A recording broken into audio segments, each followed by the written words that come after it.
Selamat siang semuanya. Assalamualaikum. Kembali lagi dengan saya Rama. Pada video kali ini saya akan mencoba membahas soal ASK Biologi SMA tahun 2025 nomor 42. Oke, langsung saja ya. Jenis sinyal yang digunakan hewan untuk berkomunikasi berkaitan erat dengan cara hidup dan lingkungan hewan tersebut. Oke, sampai sini dulu. eh, saya jelasin sedikit ya. Jenis-jenis sinyal untuk hewan berkomunikasi itu ada beberapa. Yang pertama, sinyal visual, kemudian sinyal suara, kemudian sinyal kimia. Biasanya sinyal kimia ini hewan menggunakan molekul yang namanya feromon. Kemudian menggunakan sentuhan, contohnya pada lebah. Nah, yang empat ini sih yang sering ya atau umum dipakai oleh hewan berkomunikasi. Nah, oke lanjut ya. Seorang siswa yang bersemangat mempelajari perilaku hewan mendata beberapa karakteristik yang dimiliki oleh tiga jenis sinyal berbeda seperti berikut ini. Oke, yang nomor satu, bersifat sementara dan membutuhkan banyak energi untuk diciptakan, menyebar ke segala arah, tetapi kualitas sinyal yang diterima dapat terpengaruh oleh penghalang fisik. Oke, nah di sini eh, apa namanya dikatakan bersifat sementara dan membutuhkan banyak energi untuk diciptakan.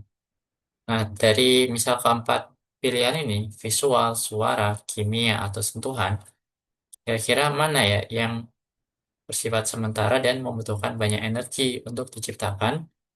Nah, kalau menurut saya, nomor satu ini lebih ke suara. Jadi, sinyal suara hanya akan muncul ketika ya hewan itu melakukan atau mengeluarkan suara kan. Nah, kalau suara itu berhenti, ya udah sinyalnya juga berhenti.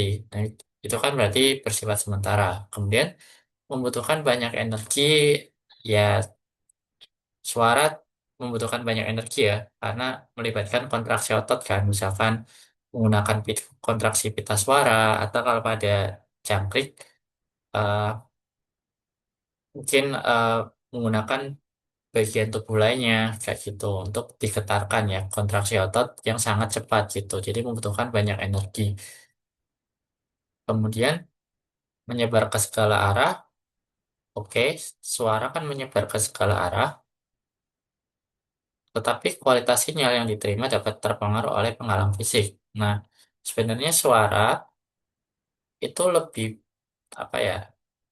Ya, lebih tidak terhalang ya dibandingkan misal sinyal visual. Kalau sinyal visual kan kalau ada pohon, ada tembok ya bakal hilang kan sinyalnya.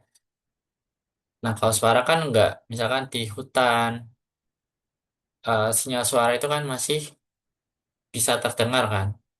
Nah, tapi ya mungkin bisa aja terpengaruh oleh penghalang fisik, misalkan di tempat terbuka atau di tempat yang banyak pohonnya mungkin suaranya kan beda ya.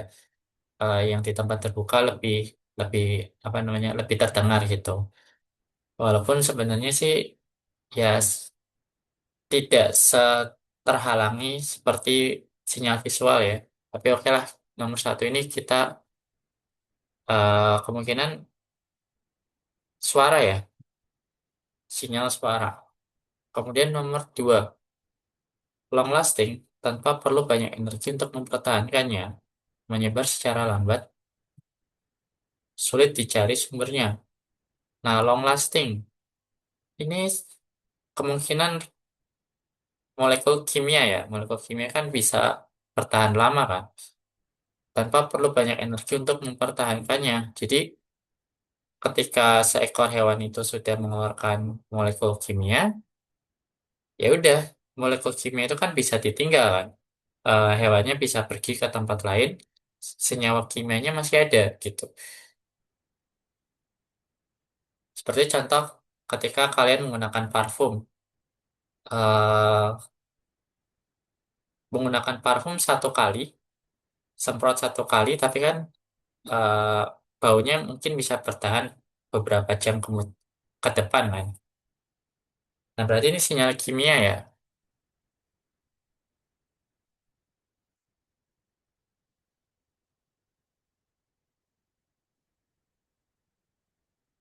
Nah, kemudian yang tiga, menyampaikan informasi secara instan, menjangkau jarak jauh, berpotensi untuk diintersepsi atau terhalangi secara fisik. Nah, ini kemungkinan sinyal visual ya. Karena ya visual itu kan memang menyampaikan informasi secara instan ya. Kalau kita lihat eh, burung berwarna putih di kejauhan, kita bisa langsung lihat gitu secara instan. Terus dari jarak jauh juga bisa kelihatan ya. Misalkan burung yang jaraknya mungkin agak agak jauh lah dari kita, kita bisa lihat gitu. Terus berpotensi untuk diintersepsi atau terhalang secara fisik ya udah jelas kan sinyal visual kalau ada benda yang menghalangi itu ya pasti akan terhalang kan sinyal visualnya. Nah, kira-kira seperti ini ya, nomor satu suara, nomor dua kimia, nomor tiga visual. Oke, nah tentukan apakah pernyataan berikut benar atau salah. Yang A, sinyal 3 ideal untuk komunikasi hewan nokturnal. Hewan nokturnal itu adalah hewan yang hidup di malam hari, aktif di malam hari maksudnya. Nah, ini sinyal 3 yaitu sinyal visual tidak cocok ya untuk hewan nokturnal karena kan malam hari itu gelap. Sedangkan sinyal visual itu kan butuh cahaya kan untuk bisa terlihat kan. Jadi pernyataan A salah. Seharusnya sinyal visual ini dipakai untuk komunikasi hewan diurnal atau hewan yang aktif di siang hari. Nah, kemudian yang B, sinyal 2 tidak akan digunakan oleh hewan untuk mengkomunikasikan bahaya predator kepada sesama spesiesnya. Nah, oke, nomor 2 ini kan sinyal kimia. Nah, sinyal kimia ini atau feromon itu bisa dipakai untuk beberapa hal kan. Yang pertama untuk memperingatkan sesama spesiesnya kalau ada predator. Yang kedua, untuk menandai teritori.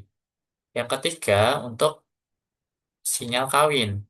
Jadi, apa namanya, kegunaannya ada banyak ya. Nah, kalau untuk memperingatkan sesama spesiesnya akan adanya bahaya predator, nah biasanya feromon ini lebih cepat hilang. Difusinya lebih cepat, kemudian lebih cepat hilang atau istilahnya volatilitasnya tinggi, highly volatile, supaya tidak terdeteksi oleh predator gitu. Nah, kalau sinyal kimia yang long lasting ini biasanya eh ya bukan untuk memperingatkan bahaya predator ya.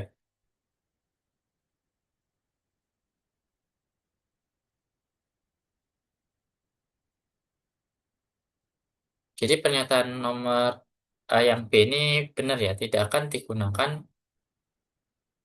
oleh hewan untuk mengkomunikasikan bahaya predator. Karena ini long lasting kan, harusnya harusnya bertahan sebentar gitu. Volatilitasnya tinggi kalau mau mengkomunikasikan bahaya predator supaya tidak terdeteksi oleh predator. Gitu. Kemudian yang C, contoh sinyal satu adalah suara langkah kaki seekor rusa yang terdengar oleh seekor singa. Nah, yang nomor satu, emang sih sinyal suara, tapi prinsip dasar komunikasi itu harus menguntungkan pemberi sinyal dan penerima sinyal. Itu prinsip komunikasi. Nah, sedangkan suara langkah kaki seekor rusa yang terdengar oleh seekor singa, maka rusa ini kan dirugikan. Sedangkan singanya yang diuntungkan. Nah, ini bukan komunikasi ya. Apa yang mau dikomunikasikan oleh seekor rusa kepada seekor singa? Justru seekor rusa bakal lari kan. Jadi, walaupun sinyal satu adalah sinyal suara, tapi contohnya itu salah ya. Rusa itu, langkah kaki seekor rusa itu bukan bentuk komunikasi ya.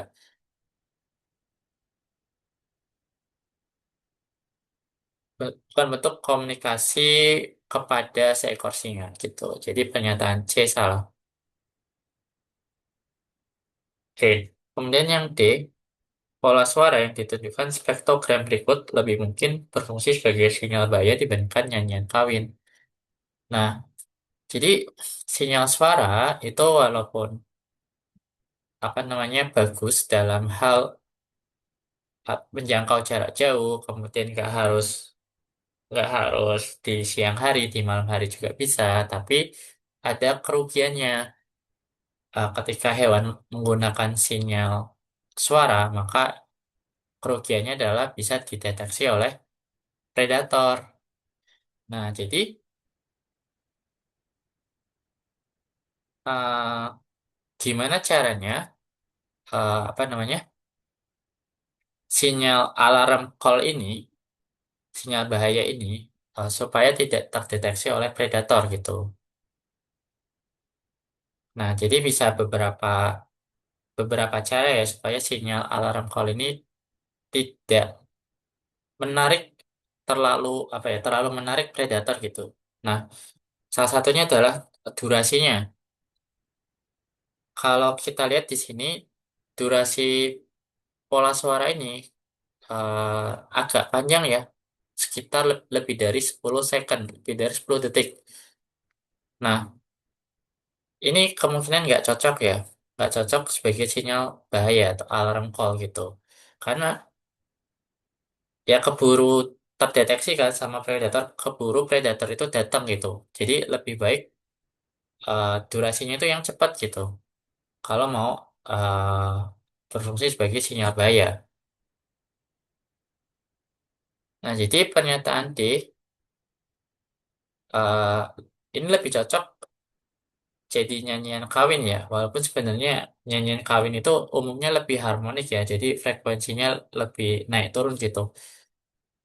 eh oke lah, walaupun di sini frekuensinya agak agak konstan di satu frekuensi aja, cuman karena durasinya mungkin lama ya, jadi nggak cocok sebagai sinyal bahaya ya. Jadi pernyataan D salah. Oke, kira-kira seperti itu ya pembahasan soal ini. Disclaimer dulu ya, interpretasi saya eh, terhadap soal ini mungkin sama, mungkin juga berbeda dengan maksud dari pembuat soal ya. Jadi soal ini ya terbuka ya untuk diskusi. Misal kalian tidak setuju atau kalian punya tambahan analisis, bisa komentar ya di video ini. Oke, terima kasih. Assalamualaikum.